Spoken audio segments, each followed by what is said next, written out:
When I'm doing my hair, it normally takes me under 30 minutes.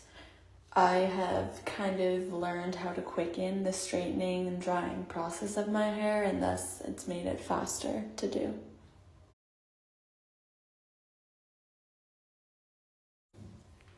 My hair has always been a big part of how I express myself, just because it's always been something I'm very OCD about. Ever since around the age of 8 to 10, I developed a severe OCD that caused me to constantly need to fix and take care of my hair so that it was up to a certain standard, and I couldn't have it any other way, else I would freak out and I would have terrible anxiety over my hair, and I didn't feel like it was accurately expressive of who I was if I didn't have it a certain way.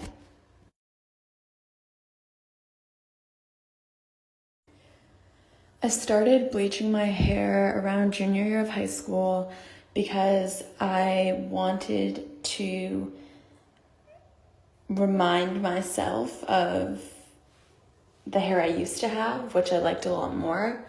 I had very Scandinavian straight blonde hair, and over time and through puberty it became a darker brown and it became curlier and thicker, and I didn't like how I looked in that. I liked how I looked more Scandinavian. I liked how I looked closer to my other relatives.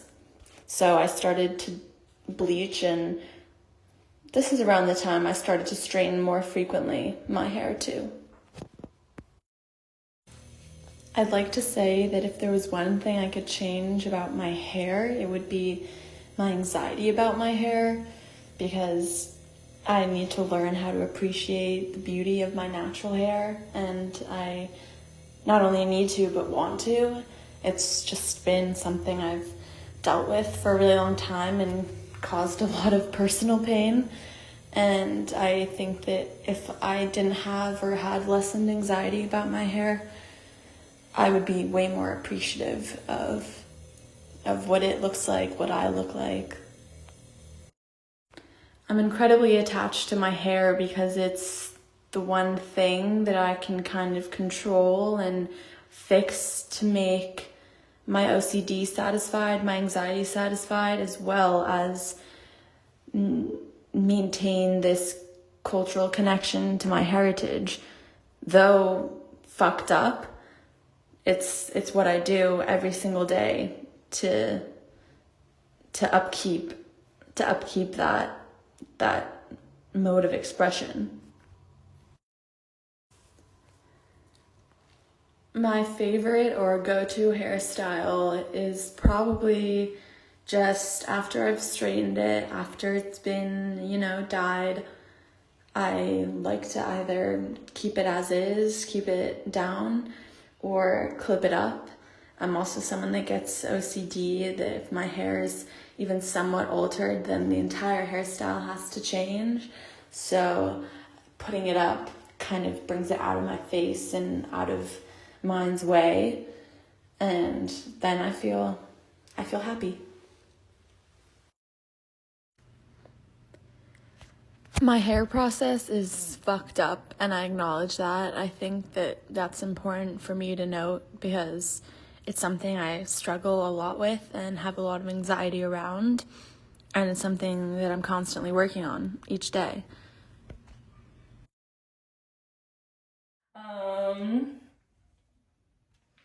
I'm going to answer some questions about hair while I do my hair.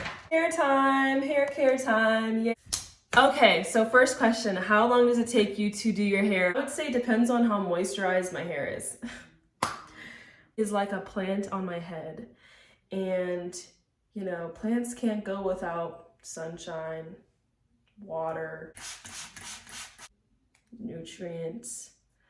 Second question, is hair a big part of how you express yourself? Yes. So many ways to express yourself. Like, you know how many wigs I have? Hair in general is a huge way to express yourself. Honey, that's a whole different conversation. We could get into that though. My personal hair is like, I'm expressing my inner beauty. That's how I think of it. I'm expressing my inner beauty when I do things with my real hair. The thing is, when it comes to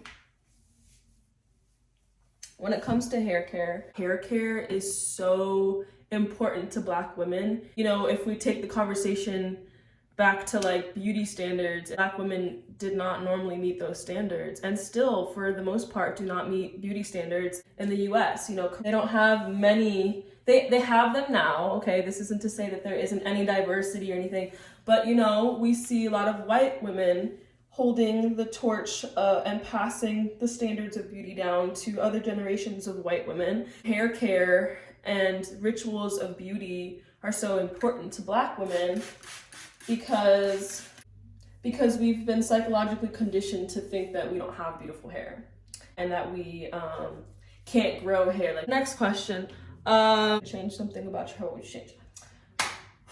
When I was younger, I always wanted to have long curls. Like, I don't know about y'all, but I know about us. See me at the studio, let's get drunk. Is it the real thing, or is it just... That's how toxic some of these beauty standards can be. Damn straight, I went through middle school flat ironing my hair every single day, okay? And it's like so sad that I went through that stage. But it's unfortunately not rare for girls that have my kind of hair texture. We all kind of go through it in a way, but then you kind of learn how to reclaim your power back and you start loving your hair. That's when you know someone is really like on their hair journey game. I have mad respect for those people because it is not a walk in the park, okay? Like, this is hard. My curls, they're coily. This might not look super coily, but when you have a gazillion of these on your head, to answer the question, I always wanted to lose her hair pattern. They didn't know any better, but they would say things like, oh my God, Morgan, you know, you're so beautiful. Like, only if you had, you know, long hair, you know, maybe, I don't know how to explain it, but when you're a Black girl, you only ever like wish that you had something else until you learn how special and rare your hair is. I love my hair. It's growing.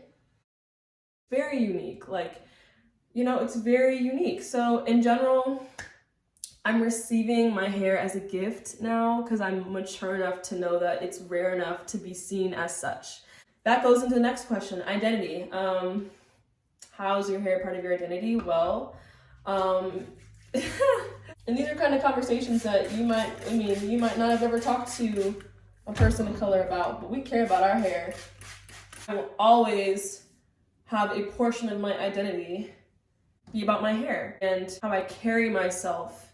It's like, there's a song by Solange, don't touch my crown, like don't touch my curls. Trying to recondition ourselves that our curls and our hair is so unique and special. It tells its own story. And that story is sacred to the person whose head it is, you know? So yes, my identity is wrapped up in a lot of things, but one of those things will be...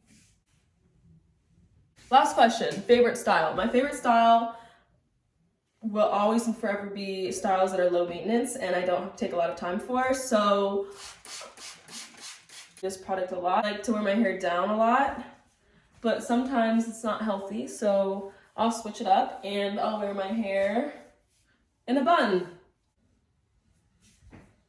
Just a little bun. It's kind of crooked because you can only see it on this side. Oh, goodness. But I tried, whatever. See, I tried. And I said, honey, it's like I'm a new parent for the first time, okay? It is a lot of trial and error. Fake it until you make it, you know? So that's the funny thing about hair, so.